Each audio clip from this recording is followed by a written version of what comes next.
Good evening all of you. आप सभी का सोशल मीडिया प्लेटफॉर्म में स्वागत है और मैं सुनील।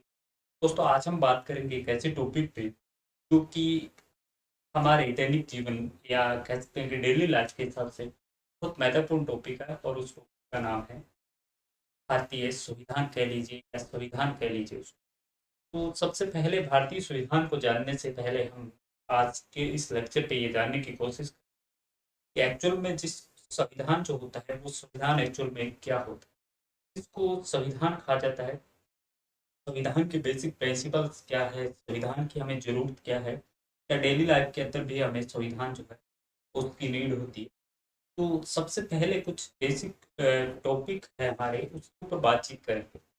देखिए, कुछ चीज़ें जो है वो दोस्तों हमें डेली लाइफ के अंदर हम देखते हैं, हमको गेन करते हैं, लेकिन उनका बेसिक मीनिंग जो है उसमें बहुत ज़्यादा हम कन्फ्यूज में से एक पहला आता है संविधान का। हम कॉन्स्टिट्यूशन के बारे में डेली लाइफ में हम सुनते आ रहे हैं कि ये भारतीय कॉन्स्टिट्यूशन है, ये अमेरिकी कॉन्स्टिट्यूशन या ऑस्ट्रेलिया का है, कनाडा का है, अलग अलग देशों का, अलग अलग कंट्रीज का हम डेली सुनते हैं। लेकिन बेसिक जो एक कंसेप्ट जो है वो हमारे क्लियर नहीं हो पाता है। वो बेसिक कंसेप्ट क्या है कि एक्चुअल में कॉन्स्टिट्यूशन जो है क्या है।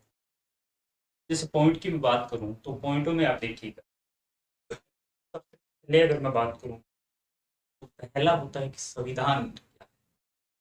संविधान को बनाता कौन है? संविधान कैसे बनता है? संविधान की जो है वो सोशल लाइफ के अंदर क्या उसकी इम्पोर्टेंस है, और संविधान जो है वो किस प्रकार से सबका बंटवारा करता है, और लिखित या अलिखित जो संविधान होता है उसके अंदर आपका क्या डिफरेंस।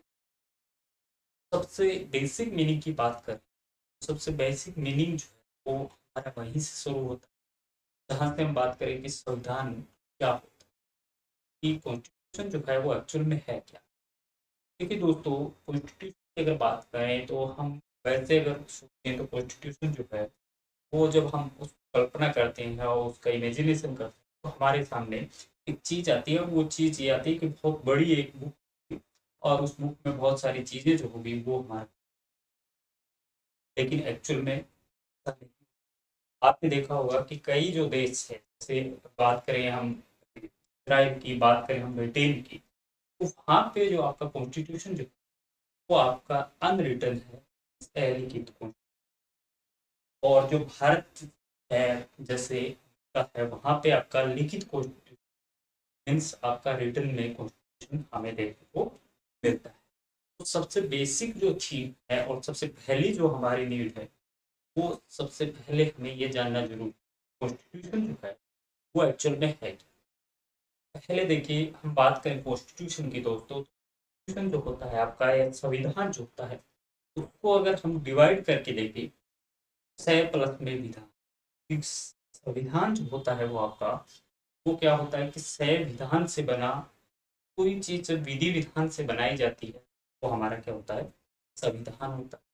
अब बेसिक जाती है कि संविधान जो होता है वो विधि विधान से बनाया जाता है, और संविधान जो होता है वो क्या होता है कि आपका दस्तावेजों का पुंज उसको कहते हैं। अब ऐसा इसलिए कह रहे हैं कि संविधान के अंदर क्या होता है कि आप काफ़ी सारे रूल होते हैं, काफ़ी सारे रेगुलेशंस के अंदर समाहित होते हैं, जिसमें एक देश जो है उसका ढांचा किस प्रकार से होगा, एक देश की शासन व्यवस्था जो है वो किस प्रकार से होगी, नागरिक जो है उसके क्या मौलिक अधिकार होंगे, क्या उसके नीति निर्देशक तत्व होंगे। तो इस प्रकार की सारी संरचनाएं जब उसमें समाहित होती है तो वो हमारा जो है,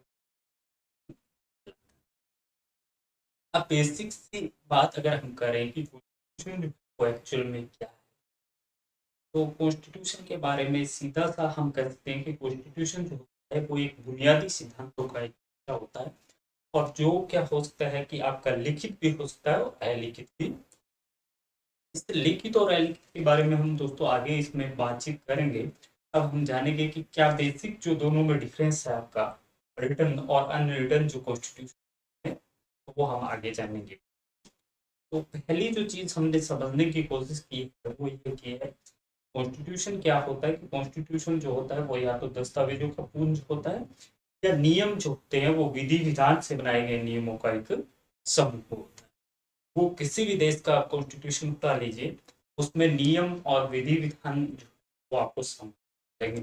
भले ही आप अमेरिकी कॉन्स्टिट्यूशन देख लीजिए, भले ही आप कनाडियन कॉन्स्टिट्यूशन लीजिए, भले ही आप इंडियन कॉन्स्टिट्यूशन देख लीजिए, सब में क्या होता है कि रूल एंड रेगुलेशन जो होते हैं वो डिफाइन होते हैं, और वो एक हाई अथॉरिटी के थ्रू आपके डिफाइन होते हैं।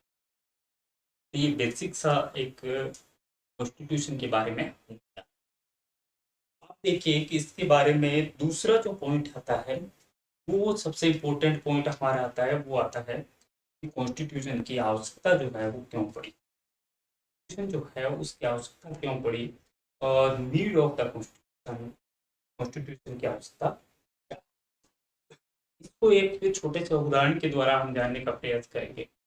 दोस्तों देखिए कि जैसे कोई भी समाज है या कोई भी समूह है या कोई भी समुदाय है, तो उसके अंदर हम देखते हैं कि अलग अलग प्रकार के लोग रहते हैं। जैसे एक्सपोज दैट कि हम बात करें एक गांव की, कोई एक गांव है, उस गांव के अंदर क्या है कि आपकी मुस्लिम आबादी भी है, उस गांव में आपके क्रिश्चियन भी निवास करते हैं, उसमें आपके हिंदू भी रहते हैं। तो वहाँ पे आप देखेंगे कि अलग अलग जो भाषा बोलने वाले, अलग अलग पहनावे के लोग जो है वो रहते हैं, अलग अलग जो है उनका धार्मिक प्रवृत्ति, खान पान जो है, रहन सहन जो है वो अलग अलग। तो अब वहाँ पे होगा क्या कि कुछ लोग जो है वो बहुत बड़ी मात्रा में होंगे, कुछ लोग जो है वो बहुसंख्यक के रूप में होंगे, कुछ जो है वो आपके अल्पसंख्यक। तो यहाँ पे सबसे बड़ी जो समस्या आती है वो आपकी क्या आती है कि किस धर्म को माना जाए, किस जाति को माना जाए, किस तरह का भोजन जो है उसको गाँव में स्वीकार किया जाए या उस शहर में स्वीकार किया जाए। या बच्चों की जो शिक्षा की बात की जाए तो बच्चों की शिक्षा जो है वो किस प्रकार से दी जाए, कौन सी धार्मिक शिक्षा दी जाए, या स्कूली शिक्षा दी जाए, या कॉमन एक शिक्षा नीति या शिक्षा जो है उसकी व्यवस्था हो। इसी प्रकार से अगर बात करें तो कुछ लोग उस तरह की उस समाज के अंदर आपके वो कहें कि हम यहाँ पे एक विद्यालय बनाना चाहते हैं।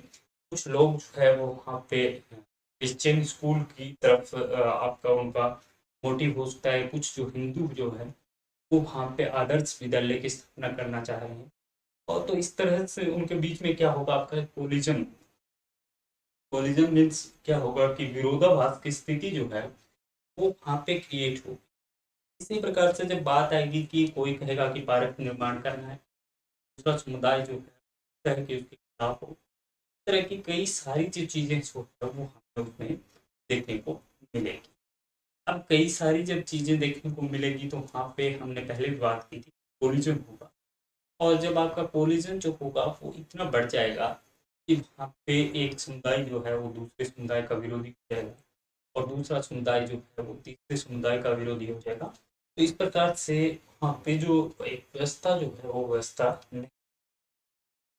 अगर इसको और छोटे रूप में हम देखें तो हम जैसे परिवार में रहते हैं, वहाँ पे 10-15 लोग हमारा परिवार होता है, और जब उसमें मान लो 5 बच्चे हैं, सुबह सुबह अगर उनको स्कूल जाना है तो उसमें भी आप देखिएगा कि उसके लिए भी हमें रूल जो है वो डिसाइड करने पड़े, क्योंकि हमारे घर में क्या होता है कि बाथरूम जो होते हैं उसकी लिमिटेड संख्या होती है, हमारे जो टॉयलेट जो होते हैं उसकी लिमिटेड संख्या होती है।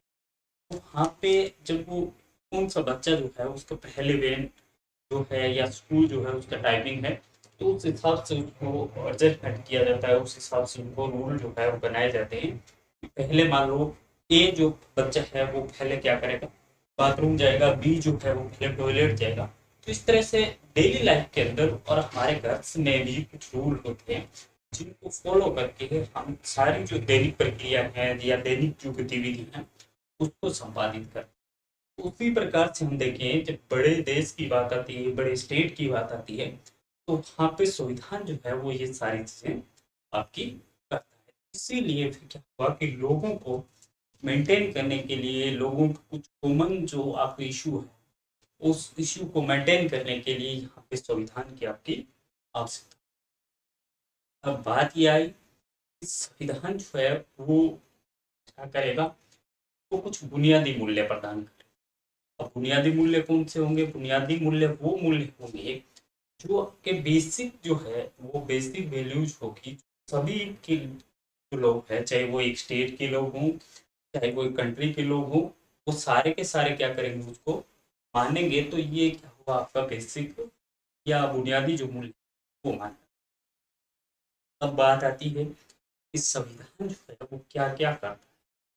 संविधान जो है वो पहले अगर बात करें तो तीन चार चीजें जो है वो संविधान के अंदर महत्वपूर्ण मानी गई है। पहली मैं चीज की बात करूं तो दोस्तों, पहली जो चीज वो क्या करता है, बुनियादी मूल्यों का निर्माण करता है।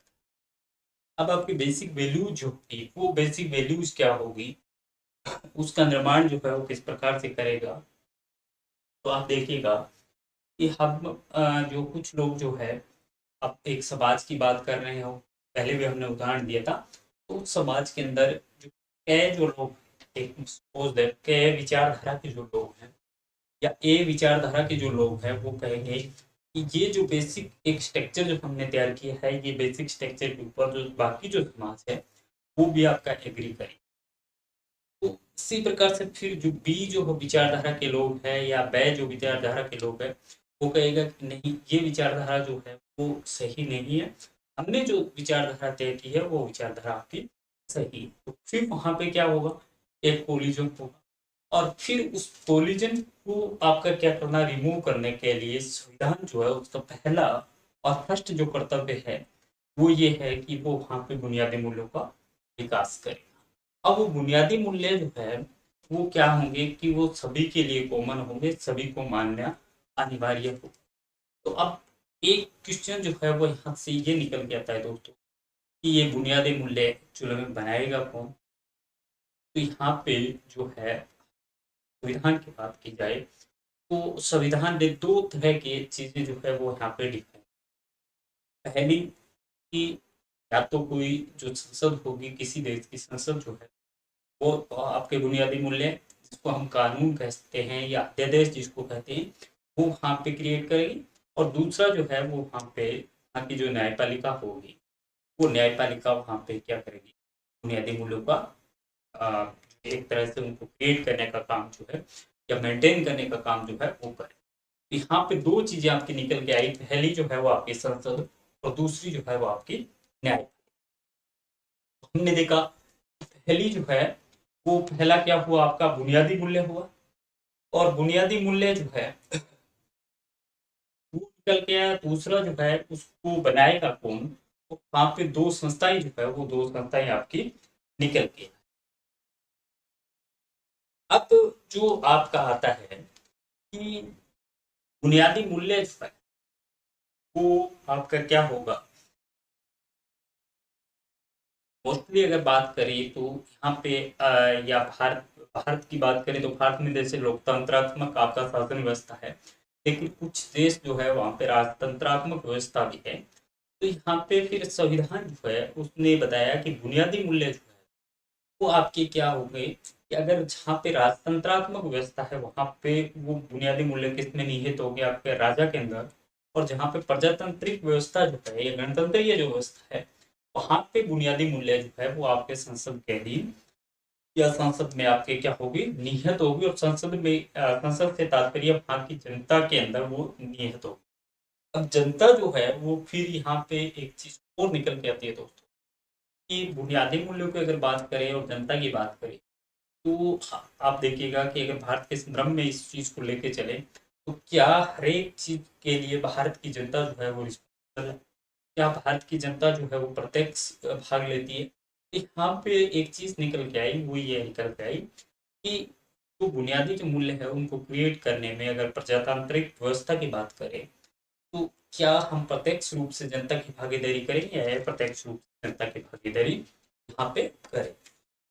दोस्तों अगर बात करें प्रत्यक्ष भागीदारी की, तो प्रत्यक्ष भागीदारी से तात्पर्य ये होता है कि जनता जो है वो या तो उससे वन टू वन वोटिंग जो है उसके माध्यम से उसकी राय ली जाए, या जो है कि आपका एक ऐसा सिस्टम हो कि प्रत्येक व्यक्ति की राय जो है वो ली जाए।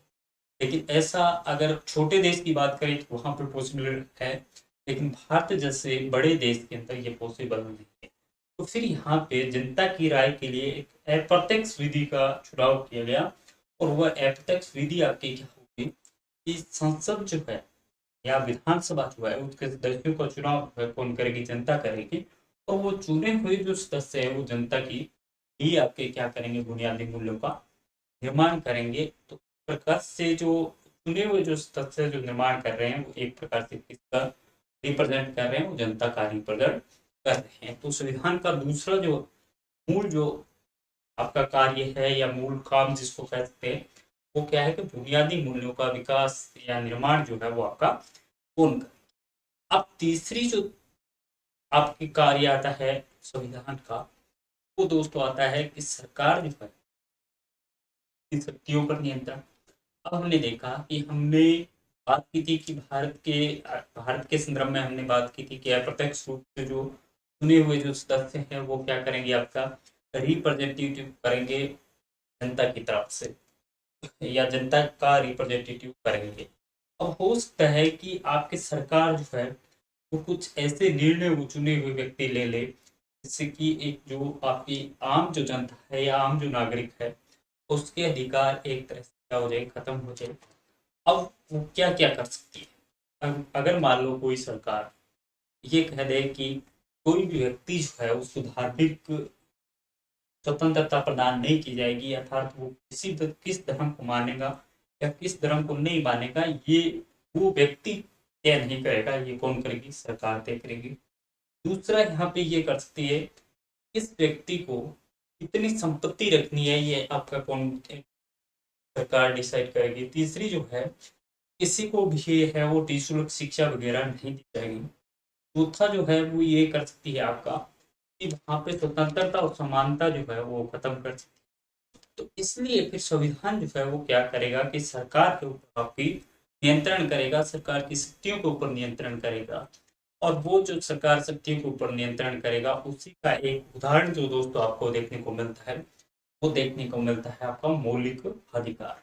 और यहीं से आपका मौलिक जो अधिकार है उसकी उत्पत्ति मानी गई है कि मूल जो अधिकार है, जैसे भारत की तरफ में बात करें तो भारतीय संविधान के भाग 4 में मौलिक अधिकारों की बात की गई है, जिसमें ये कहा गया है कि व्यक्ति जो है उसके कुछ मौलिक अधिकार, तो मूल अधिकार या मौलिक जो अधिकार है वो कहाँ से दिए गए हैं, वो एक प्रकार से सरकार जो है उसके ऊपर नियंत्रण लगाने के लिए संविधान की तरफ से प्रत्येक व्यक्ति को दिए गए। लेकिन इसके साथ साथ हमें यहाँ पे एक चीज भी ध्यान में रखनी है, इस संविधान जो है वो सरकार पे नियंत्रण लगाने के साथ साथ उस व्यक्तियों पर भी नियंत्रण लगाता है या जनता पर भी नियंत्रण लगाता है। क्योंकि हमने देखा है कि मौलिक अधिकारों के अंदर कुछ ऐसे उपबंध भी किए गए हैं जहाँ पे वो ये कह सकते हैं, या संविधान जो है वो ये डिफाइन करता है, कुछ ऐसी सिचुएशंस होगी या कुछ ऐसी परिस्थितियां होगी जब आपके मौलिक जो अधिकार है उस मौलिक अधिकार को वापस लिया जा सकता है या उसको रिट्राइव किया जा सकता है। तो यहाँ पे ये जो दोनों पे ही आपका जनता पे प्लस सरकार पे दोनों पे निरंकुश कोई भी नहीं हो, ऐसा नहीं हो कि जनता जो है उसको मौलिक अधिकार प्रदान किया जाए, उसके बाद जो जनता है या जो व्यक्ति जो है वो ये समझने लगे कि ये मेरे मौलिक अधिकार है और इसका हनन जो है वो कोई भी सरकार नहीं कर सकती, इसलिए जैसा मेरे मन में चल रहा है या जैसा मैं चाहता हूँ वैसा हो जाएगा, ऐसा भी नहीं है। तो संविधान जो है वो क्या करती है तीसरी शक्ति के अंदर अपनी, कि सरकार की शक्तियों के साथ साथ व्यक्ति की जो मौलिक जो स्वतंत्रता है, समानता है, जो भी उसके अधिकार दिए गए हैं मूल अधिकार, उन अधिकारों पे भी आपका क्या करती है, प्रभुत्व लगाती है। अब चौथा जो है संविधान का दोस्तों, वो आता है कि समाज की आकांक्षाएं और लक्ष्य। अगर मैं बात करूं कि समाज की जो आकांक्षाएं वो कौन पूरा करेगा, आपका मौलिक अधिकार पूरा सॉरी आपका संविधान जो है वो पूरा करेगा, और समाज का जो लक्ष्य है उसको भी पूरा करने का जिम्मा जो है वो एक तरह से किसका होता है, संविधान।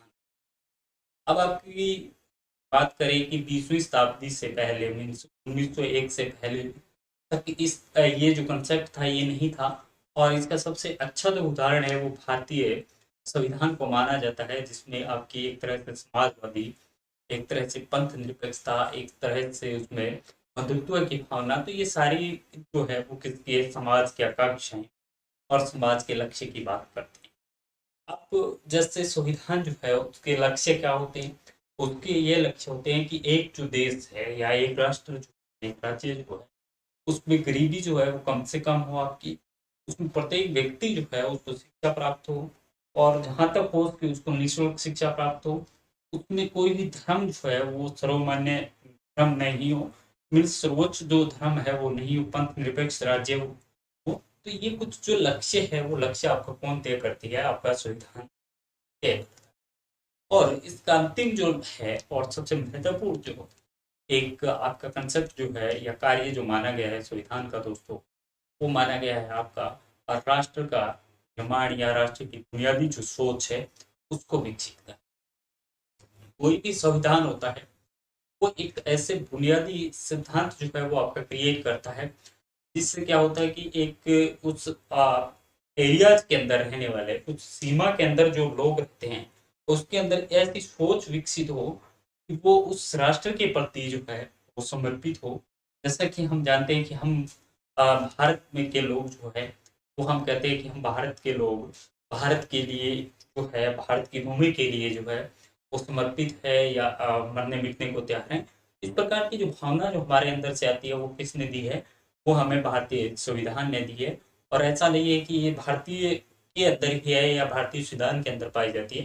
ये आपको विश्व के प्रत्येक संविधान के अंदर इस प्रकार की भावना जो है वो जागृत करने वाले या जगाने वाले कुछ बिंदु जो है वो आपको संविधान के अंदर देखने को मिलते हैं।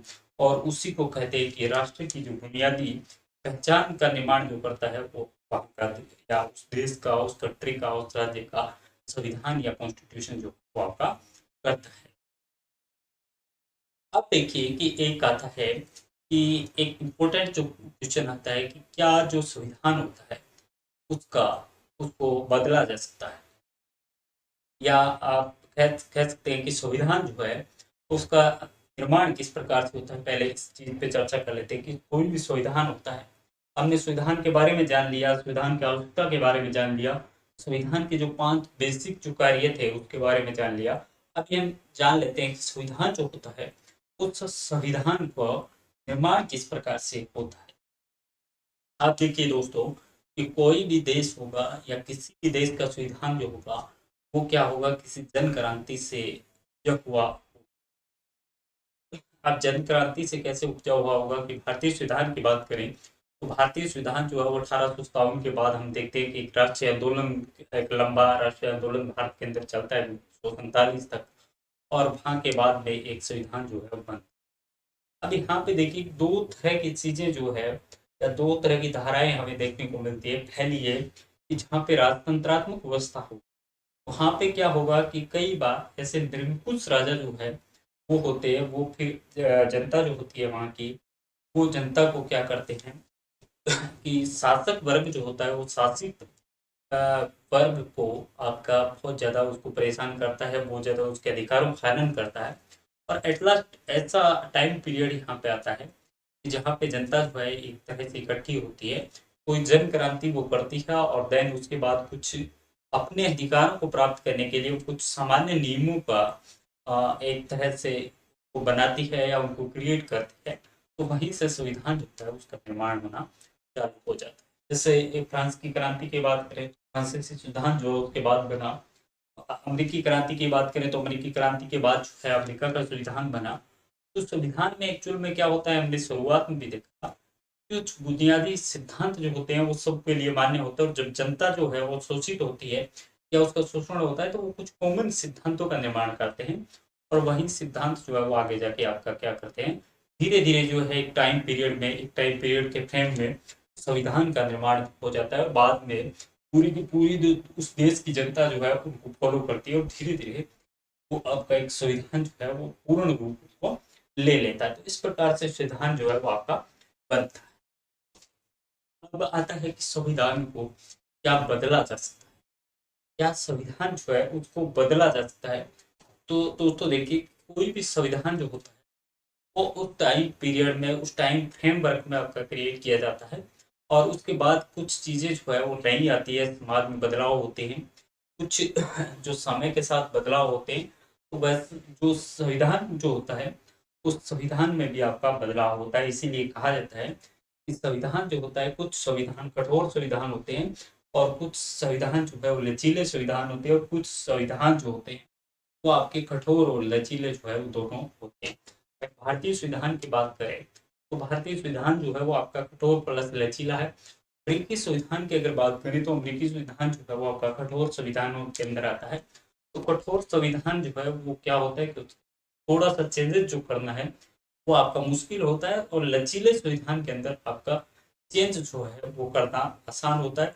और कठोर और लचीले दोनों अगर होता है तो उसमें थोड़ा सा हार्ड होता है और थोड़ा सा आपका लूज होता है। तो इस प्रकार के बीच का जो संविधान होता है वो जैसे भारतीय संविधान है, तो एक संविधान के अंदर अगर बात करें तो वो आपका चेंजेस जो है वो कर सकते हैं या हो सकता है या समय के साथ होता रहा है। अगर हम बात करें भारतीय संविधान की तो आप देखेंगे कि भारतीय संविधान में लगभग जो है 100 से ऊपर जो है वो आपके कॉन्स्टिट्यूशन अमेंडमेंट जो है वो आज तक हो चुके हैं। जिसमें सबसे बड़ा जो अमेंडमेंट है वो 42 और 44 जो है वो आपका हमें देखने को मिलता है। 42 को जो है वो आपका एक तरह से मिनी कॉन्स्टिट्यूशन हम कहते हैं। तो इस प्रकार से ऐसा नहीं है कि भारतीय संविधान में प्रत्येक देश के संविधान में हमें जो है वो बदलाव देखने को मिलता है। और अगर इसका अच्छा अगर हम उदाहरण देखें तो नेपाल का जो संविधान है वो सबसे ज्यादा बार बदले जाने वाला संविधान है, जो लगभग अब तक 6 बार बदला जा चुका है। अगर मैं बात करूं तो 1948 के बाद के तो जो आपका नेपाल का जो संविधान है उसमें आपका 1949 में उसका चेंज हुआ, 1951 में उसमें 1948 में चेंजेस हुआ पहला, फिर 1951 में उसमें हुआ, और फिर आपका 1959 में हुआ, फिर 1962 में हुआ आपका, और इसके बाद जो है 1990।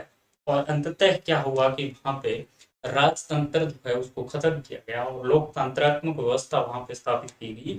और 2015 के अंदर लास्ट जो है वो संविधान एक तरह से अडोप्ट किया गया। तो ऐसा हम प्रत्येक देश में देखते हैं कि संविधान जो है उसमें चेंजेस हमें देखने को मिलते हैं। अब जो एक जो हमारे सामने आता है दोस्तों, वो आता है कि संविधान जो है वो संविधान जो है उसमें एक चीज हमें देखने को मिलती है। जब संविधान कोई भी संविधान हम देखते हैं तो सबसे पहले हम देखते हैं उसके अंदर एक चीज जो होती है वो होती है उद्देशिका या प्रस्ताव। जैसे भारतीय संविधान में भी हम देखते हैं कि एक उद्देशिका या प्रस्ताव जो है वो लिखा रहता है। उसका पूरा जो मीनिंग है वो क्या होगा वो नेक्स्ट लेक्चर में हम जब भारतीय संविधान की पूरी बातचीत करेंगे नेक्स्ट लेक्चर में, तब हम डिफाइन करेंगे कि संविधान जो है प्रस्तावना क्या कहती है और क्या उसका मीनिंग।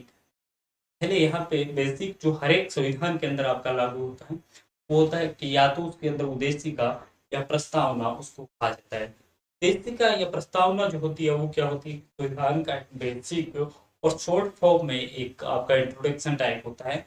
उस उद्देशिका या प्रस्तावना को देख कर ही हम ये पता लगा सकते हैं कि इस संविधान के अंदर क्या क्या चीजें जो है वो निहित है। भारतीय संविधान की बात करें तो वहाँ पे सब समाजवादी पंथ निरपेक्षता है, तो इस तरह के हमें सब देखने को मिलते हैं। तो हम समझ जाते हैं कि भारतीय जो संविधान है वो गणतंत्रात्मक व्यवस्था को आपका क्या करता है, डिफाइन करता है। समाजवाद को वो डिफाइन करता है, इसके साथ साथ पंथ निरपेक्षता को वो बढ़ावा देता है। तो इसी प्रकार से प्रत्येक देश के संविधान के अंदर शुरुआत के अंदर जो लाइनें लिखी हुई होती है उसको उद्देशिका या प्रस्ताव के नाम से जानते हैं।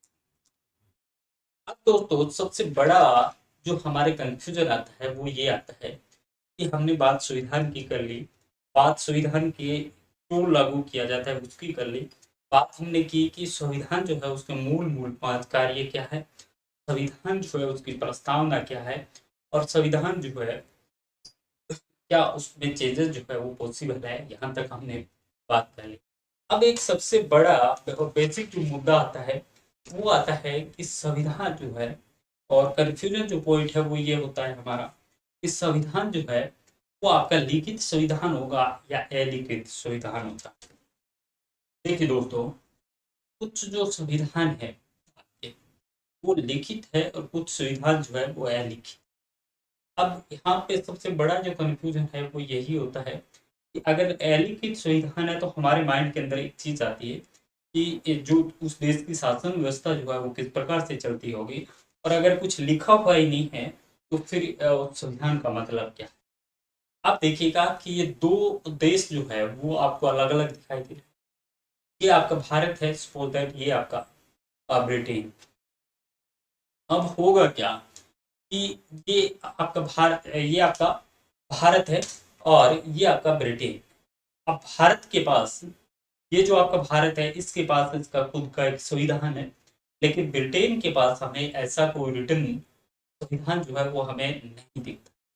अब रिटर्न संविधान नहीं दिखता है तो ये जो ब्रिटेन है ये किस प्रकार से अपनी शासन व्यवस्था, अपने समाज को, अपने राज्य को वो किस प्रकार से रन करता है, तो हमारे दिमाग में एक क्वेश्चन आता है। उसी कंफ्यूजन को हम दूर करने का काम जो है वो आज इस लेक्चर के अंदर देखेंगे। कि दोस्तों देखिए कि आपने देखा होगा या आपने सुना होगा या आपने पढ़ा होगा कि भारत की जो प्राचीन परंपरा थी जिसको वैदिक परंपरा के नाम से जानते हैं हम, वैदिक परंपरा के अंदर आपने देखा होगा कि श्रुति परंपरा जो थी वो चलती थी। श्रुति परंपरा का थोड़ा सा मैं आपको बता दूं, श्रुति परंपरा क्या होती थी। जैसे हम कानों से कोई चीज सुनते हैं और आंखों से कोई चीज देखते हैं, तो वो जो उसमें सबसे ज्यादा जो इन्वॉल्वमेंट होता था वो क्या होते थे, कानों का होता था। रिटर्न का उसमें कुछ काम नहीं होता था। और हमें जो आंखों से है वो एक तरह से सामने वाला जो बोल रहा है उसका मुख जो है वो दिखाई दे रहा है, उसके अलावा कुछ चीज दिखाई नहीं दे रही है। तो उसी परंपरा में जब वैदिक परंपरा की बात आई, तो वैदिक परंपरा में श्रुति परंपरा जो थी क्या था कि वेदों का अध्ययन जो है वो सुन के करते थे। फिर उससे आगे आने वाली जो पीढ़ी है वो फिर श्रुति के थ्रू ही वो क्या करती थी, सुन सुन के ज्ञान जो है वो दूसरी पीढ़ी में ट्रांसफर करती थी। ये आपका क्या था, श्रुति परंपरा था। और इसी प्रकार की जो चीजें हैं वो अलिखित विधान में होती है। वहां पे आपकी कुछ परंपराएं होती है, वहां पे कुछ उनकी मान्यताएं होती है, कुछ खूबियां होती है।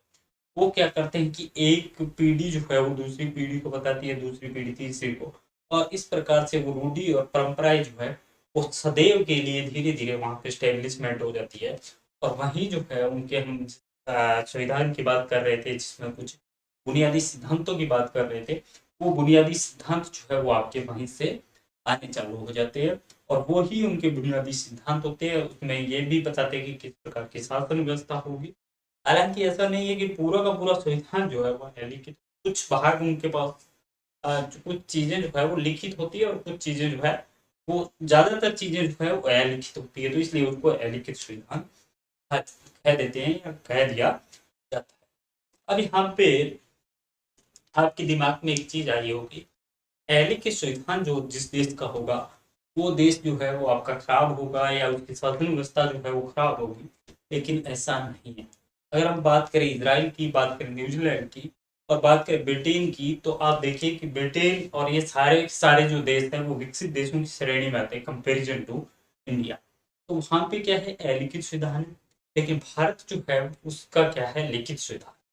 अब थोड़ा सा बेसिक जो इसमें डिफरेंस जो है उसको फाइंड आउट करने की हम कोशिश करें कि लिखित संविधान और अलिखित संविधान में आपका बेसिक अंतर क्या है। दोस्तों देखिए, लिखित जो संविधान होगा उसका एक क्रम हो, एक निश्चित क्रम होगा, निश्चित उसकी संरचना होगी, निश्चित उसके अंदर एक एज होंगे और निश्चित साइज होगा और निश्चित टाइम फ्रेमवर्क में वो तैयार किया होगा। जैसे भारतीय संविधान जो है वो लगभग 2 वर्ष या 3 वर्ष के आसपास जो है उसमें टाइम लगा था, तो एक निश्चित फ्रेमवर्क था। लेकिन जहाँ पे अलिखित जो संविधान होता है उसमें काफी लंबे टाइम से वो चीजें चली जाती है और उसके बाद धीरे धीरे वो क्या होती है कि अडोप्टेड कर ली जाती है। पहला जो इसमें है बेसिक डिफरेंस, वो क्या होता है कि अलिखित संविधान जो होता है उसकी अवधि जो है वो लंबी होती है, लेकिन लिखित जो संविधान होता है उसकी अवधि जो है वो आपकी निश्चित होती है। लिखित जो संविधान होता है वो कठोर भी हो सकता है और लचीला भी हो सकता है। यही चीजें जो है वो अलिखित संविधान के साथ में भी है, वो कठोर भी हो सकता है, वो लचीला भी हो सकता है। अलिखित जो संविधान होगा वहां पे हमेशा जो है वो आपका टॉप प्रायोरिटी या टॉप जो आपकी सत्ता जो होगी वो किसमें निहित होगी, वो संसद में निहित होगी। संसद जो है वो चीजों को बनाएगी, रूल्स को, चाहे वो पीढ़ियों के आधार पे बनाए, चाहे वो रूढ़ियों के आधार पे बनाए, किसी पर मान्यता के आधार पे बनाए, लेकिन वहां पे सर्वोपरि जो होगा वो अलिखित संविधान के अंदर कौन होगा, आपका संसद जो होगा वो सर्वोपरि होगा। लेकिन लिखित संविधान जहाँ पे या जिस देश के अंदर है वहां पे सर्वोपरि आपका कौन होगा, वहां पे सर्वोपरि जो है वो आपका संविधान होगा, संसद नहीं होती। इसके साथ साथ अगर अलिखित संविधान जो है जिस देश में, वहां पे न्यायपालिका जो है उसकी शक्ति संसद के कंपैरिजन आपकी क्या होगी, कमजोर होगी।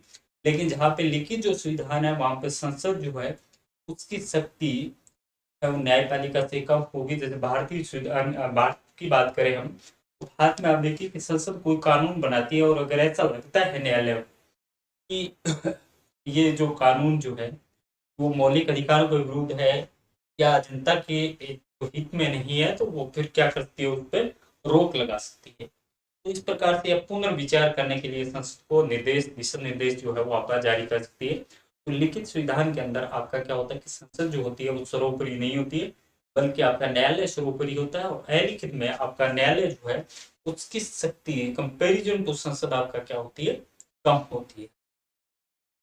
अब लिखित जो अलिखित जो संविधान है उसमें अगर बात करें तो सबसे पहला जो उदाहरण मिलता है उसका मैग्ना कार्टा का मिलता है। मैग्ना कार्टा क्या था कि एक रूल को डिफाइन करने वाला एक कहते हैं कि रूल डिफाइन जो था वो संविधान था। और वो पहला संविधान जो है वो 15 जून 1215 को इंग्लैंड का एक राजा था तो जॉन, उसने पारित किया था। और लिखित संविधान की बात करें तो सबसे पुराना जो लिखित संविधान है वो दोस्तों अमेरिका का माना जाता है, जो आपका 1787 में स्टैब्लिश या क्रिएट या बनाया गया था। तो ये था लिखित और अलिखित। आई होप कि इस लेक्चर के अंदर जो चीजें, जो कंफ्यूजन चीजें थी वो आपकी क्लियर हो गई होगी। जैसे संविधान जो है वो क्या है, संविधान की आवश्यकता क्यों है, संविधान जो है उसके पास क्या क्या संविधान कर सकता है, क्या संविधान में बदलाव जो है वो आपका संभव है, क्या जो संविधान है तो उसका विकास किस तरह से होता है, और संविधान जो है वो लिखित है या अलिखित है, और कौन सा संविधान जो है वो लिखित और अलिखित में कौन सा जो है वो बेटर है। ये सारी चीजें आई होप इस लेक्चर में आपके क्लियर हो गई। अगर ये लेक्चर आपको पसंद आए तो वीडियो को लाइक और चैनल को सब्सक्राइब कीजिए। Thank you all of you.